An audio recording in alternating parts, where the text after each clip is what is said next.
Well, it hasn't been a great time to be Minnesota lately. Within a few weeks, Minnesota's dirty laundry being completely exposed. First, with the serious allegations of their daycares stealing millions in state funds. Federal agencies, including the DHS and the FBI, interfering with conducting thorough investigations. The Trump admin's CMS dropped yet another hammer by announcing that it'll begin auditing Minnesota's Medicaid program. Governor Walz couldn't handle the heat and abruptly drops out of his re-election bid. All this amid the House Oversight Committee taking this to the Capitol yesterday. Take a listen. Do you know what percentage of Somali-headed households in Minnesota are on food stamps? No. 54%. Do you know what that number is for native Minnesota-headed households? Well, to be clear, a majority of the... It's 7%. There's a big difference between 54% and 7%, is there not? Excuse me, sir, could I answer the question? Let me move on. We've got a lot of questions here. What percentage of Somali-headed households in Minnesota are on Medicaid? I don't know.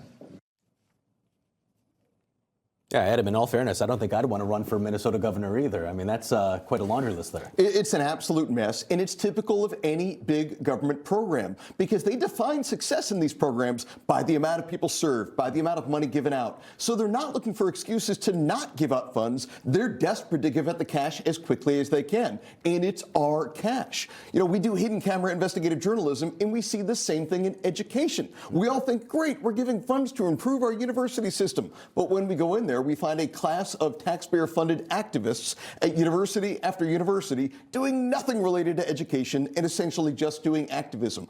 All of these programs are inherently corrupt. And Jason, what do you think? I mean, right now, you basically see Democrats either saying that this isn't a scandal, or at least not a scandal at the level that a lot of Republicans claim it is. Do you think that this is something they should be fighting, or do you think this is one of those areas where, you know, if you want to have confidence in the welfare system, you do need to buckle down on things like this? Yeah, no, I think everybody agrees that, you know, fraud is bad and we should try to figure out what's going on. As a matter of fact, the ringleader of this case is in jail right now. Her name is Amy Bach. She is not Somali. And I think the thing that frustrates me most about this, and I've said it several times, is that we're putting it on an ethnicity rather than on criminals who commit crimes.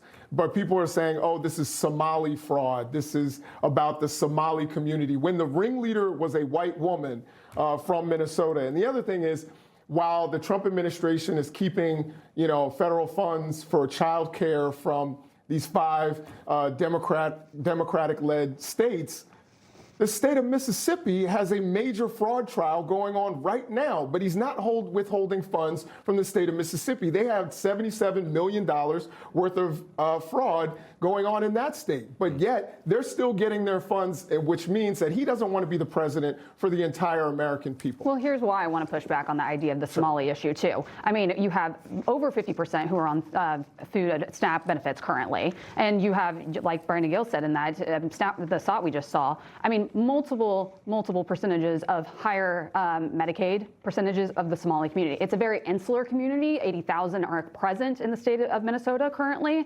They were brought in, and they haven't been, really the assimilation question comes into play here because of that. Are you going to actually assimilate into the country, follow the laws of the country, and do what you need to do? Yes, Amy Bach, a white woman, was in charge of it, but guess who was complicit also? I don't really care your race, your religion, or your ethnicity, but that's the issue. Exactly the Somali community is an extremely insular community, and if you want to assimilate into the country, you have to. Yeah, but listen, and I hate to sound like the token lawyer on the panel, but again, if there was, in fact, a white woman running it, which there very well was, and you've got other individuals, regardless of race, who were complicit in this, that's a conspiracy, and all of it is chargeable under federal law. Yeah, sure, charge them, but all I'm saying is that 80,000 Somalis have not committed this crime. About a couple dozen people are involved in this when you're network. sending your money to Al-Shabaab, a terrorist organization, can you prove that? $350 million worth, and John Solomon just reported it exactly, today. Can you prove it? They have been tracking this money. TSA have flagged it for the past 5 years. It now totals $350 The biggest million. fraudster in America is a white woman. It's Randy Weingarten from the teachers union. Oh, don't get me started. His schools exist entirely to take money and funnel it to the unions. I do want to bring in what Vice President J.D. Vance said, because, of course, in that wide-ranging press briefing earlier, he talked on a lot of different issues. This was definitely one of them. Vice President Vance visiting the press briefing room, completely destroying Waltz on this, and announcing that the Trump administration's greater efforts to dismantle fraud nationwide. Let's take a listen. Look, Tim Walz is a joke. His entire administration has been a joke. The idea that he's some sort of freedom fighter, he's not. He's a guy who has enabled fraud and maybe, in fact, has participated in fraud. We are creating a new Assistant Attorney General position who will have nationwide jurisdiction over the issue of fraud. Now, of course, that person's efforts will start and focus primarily in Minnesota, but it is going to be a nationwide effort because, unfortunately, the American people have been defrauded in a very nationwide way.